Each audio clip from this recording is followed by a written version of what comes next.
ఇవి మొన్న అయితే 10 ప్లేట్లు శాంక్షన్ అయినాయి సార్. ఈ రోజు ముగ్గేసారు. ఈ ప్రభుత్వంలో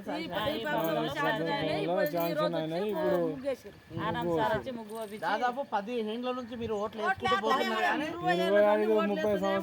అంతకుముందు కరెంట్ ఆఫీస్ కాడ 20 ఏళ్ళు ఉన్నాము. ఇక్కడికి వచ్చి 15 ఏళ్ళు 35 ఏళ్ళ సార్ చేస్తూనే ఉన్నాం. ఒక రేషన్ తీసుకుంటున్నాం. ఒక రేషన్ మాత్రం ముడుతుంది సార్. మాకు కరెంట్ ఇస్తున్నారా? కరెంట్ అయితే ఉన్నది. కరెంట్ ఇళ్ళ గురించి మాత్రం అధికారులు ఎప్పుడు కానీ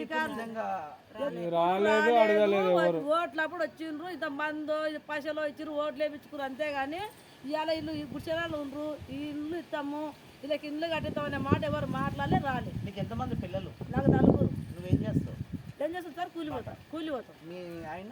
మా ఆయన ఉడిక రాయవట పోతాడు. ఇప్పుడు రాయవట శాతం అవుతలేదు ఆయనకు. ఆయన ఉడిక జీతం ఉంటాడు.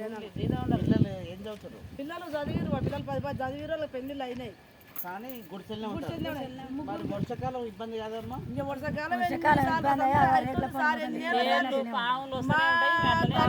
గుడిచాలనే ఊరు, మా తండ్రి గారు గుడిచాలనే ఊరు, మా తాతలు గుడిచాలనే. ఎలక్షన్ కి ఓట్ వేయమని నాయకులు వచ్చినప్పుడు ఎప్పుడన్నా మీరు అడిగిన వాళ్ళు?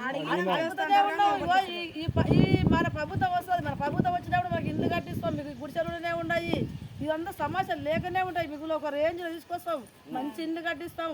మా మాట మాట్లాడండి, మాకు ఓట్లు వేయండి. అప్పుడు ఓట్లు వేసుకుంటూ పోతున్నారు కదా, మీరు ఎక్కడ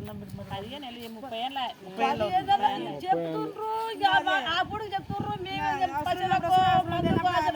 ఓట్లు వేస్తున్నాం, వస్తున్నాం, మా ఇంటున్నాం, ఊళ్ళో పని మేము పోతున్నాం. ఇంకా రాజకీయాలు ఎప్పుడు వస్తారు? మా ఇండ్లకు 2 నెలలకు వస్తారు. చెక్ చేస్తారా ఉన్నాయా లేదా? 50 కుటుంబాలు ఉన్నాయి. 30 శాతం అయినాయి.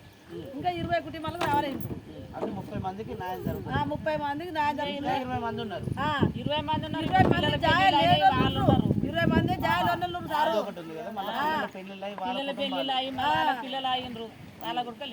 వాళ్ళ కూడా లేవు. వాళ్ళకి రేషన్ కార్డులు లేవు. 10 ఏళ్ళ పిల్లలు అయ్యారు. పెళ్లిళ్ళు అయినాకనే 10 ఏళ్ళ పిల్లలు అయ్యారు. వాళ్ళ పుట్టిన పిల్లలే 3 4 వాళ్ళకి